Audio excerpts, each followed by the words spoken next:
Dear students, welcome to kids measures. मैं हमेशा से एक लाइन बोलता हूं अपनी वीडियोस में कि जो डेटा है वो कंपनीज के लिए, ऑर्गेनाइजेशन के लिए बहुत ज्यादा इंपॉर्टेंट एसेट है। बल्कि आप ये भी कह सकते हो कि one of the most important जो एसेट है, सबसे ज्यादा इंपॉर्टेंट है, वो डेटा है इस टाइम पे हर एक ऑर्गेनाइजेशन के लिए। लेकिन अभी कुछ दिन पहले मैं एक डॉक्यूमेंट्री देख रहा था जो कि नेटफ्लिक्स पे आई थी, द ग्रेट हैक के नाम से, जिसमें उन्होंने बताया था कि 2016 में जो प्रेसिडेंशियल इलेक्शन हुए थे यूएस में, जिसमें ट्रंप जीते थे, कैसे एक कंपनी का बहुत ज्यादा मेजर, सिर्फ डेटा की एक कंपनी थी, डेटा की कंपनी थी, एनालिटिका करके कंपनी थी, उन्होंने कैसे पूरे के पूरे प्रेसिडेंशियल इलेक्शन को इन्फ्लुएंस किया, कैसे उसके ऊपर इंपैक्ट डाला। तो उस डॉक्यूमेंट्री में ना एक लाइन बोली थी कि डेटा जो है वो पूरी वर्ल्ड में, पूरी दुनिया में इस टाइम पे सबसे इंपॉर्टेंट एसेट है। तो आप अगर इस इंपॉर्टेंस को ध्यान में रखोगे तब आप वाकई में साइबर सिक्योरिटी को अच्छे से समझोगे। क्यों?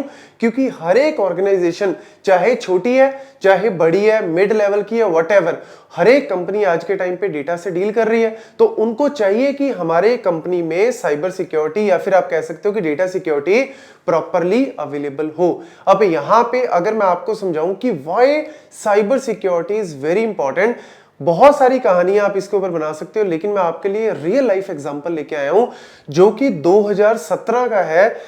एक्विफेक्स, ये डेटा ब्रीच हुआ था। एक कंपनी थी क्रेडिट कार्ड से रिलेटेड, ये कंपनी जो थी ना एक्विफेक्स, इसमें क्या हुआ था कि 2017 में मोस्ट इंपॉर्टेंट, आप कह सकते हो कि most significant cyber security breach occur हुआ है अब तक का। मतलब इससे पहले और इसके बाद भी इतने इंपैक्ट का जो है वो, जैसे हम कहते हैं ना कि हिरोशिमा और नागासाकी में अब तक का सबसे जो इंपैक्टफुल जो था न्यूक्लियर अटैक हुआ था, ऐसी अगर मैं बात करूं साइबर सिक्योरिटी के इतिहास में या अब तक, आप कह सकते हो कि जो एक्विफेक्स के ऊपर अटैक हुआ था वो सबसे ज्यादा। क्यों? क्योंकि इसमें अराउंड 147 मिलियन पीपल अफेक्ट हुए थे।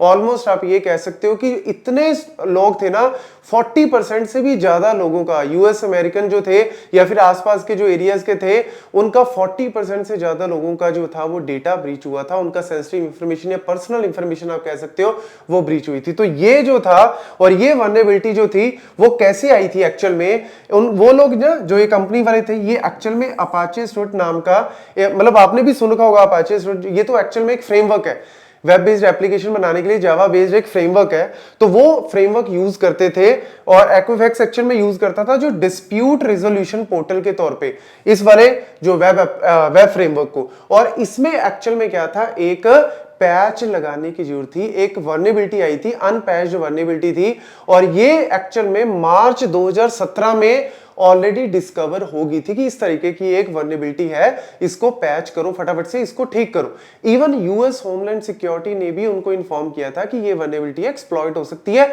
कोई अटैकर इसको एक्सप्लॉइट करके घुस सकता है आपके सिस्टम में। लेकिन करते करते मार्च भी निकल गया, अप्रैल भी निकल गया, और मई में वाकई में अटैकर ने क्या कर दिया, अटैक कर दिया, सिस्टम के अंदर घुस गया, और घुसते ही उसने पूरा डेटा जो था वो क्या कर दिया, इतने लोगों का डेटा जो था वो ब्रीच हुआ। मतलब इतने लोग इफेक्ट हुए, और आप मान के चलो कि यार जो डेटा था ना वो एक्चुअल में names, SSN, social security numbers, birthday addresses, credit card के नंबर्स, बहुत सारे लोगों के credit card number, driver license numbers, और भी डॉक्यूमेंट जो थे वो आपके जो थे वो अनऑथराइज्ड बंदे के पास, मतलब अटैकर के पास चले गए थे। तो ऑब्वियसली इतना बड़ा जो था वो अटैक था। Even the breach resulted from the unpatched Apache Swift vulnerability, जो मैंने अभी आपको बताया।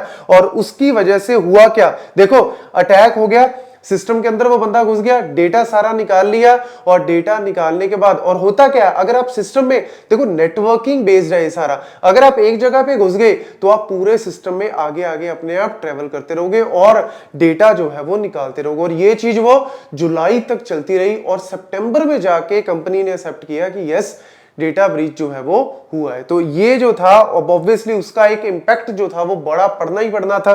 तो देखो जी, Equifax faced massive legal and regulatory fines, होने ही थे रेगुलेटरी फाइन्स, और जो आपकी जो लीगल कंपनीज होती हैं और इवन जो रेगुलेटरी बॉडीज होती हैं, उन्होंने फाइन लगाया कितना, $700 मिलियन का। मतलब आज के टाइम पे अगर देखा जाए तो 5600 करोड़ आप कह सकते हो इंडियन रुपीस के हिसाब से।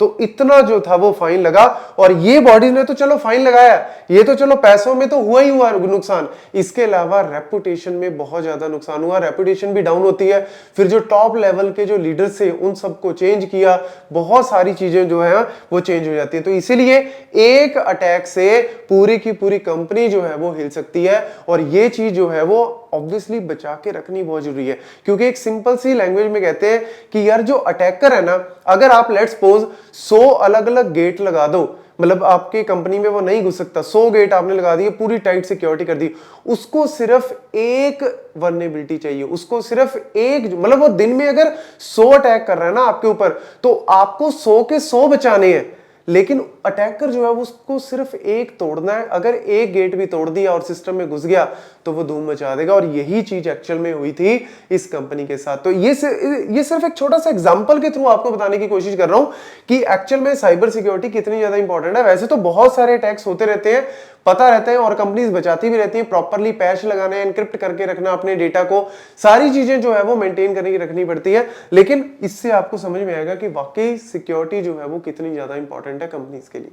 Thank you.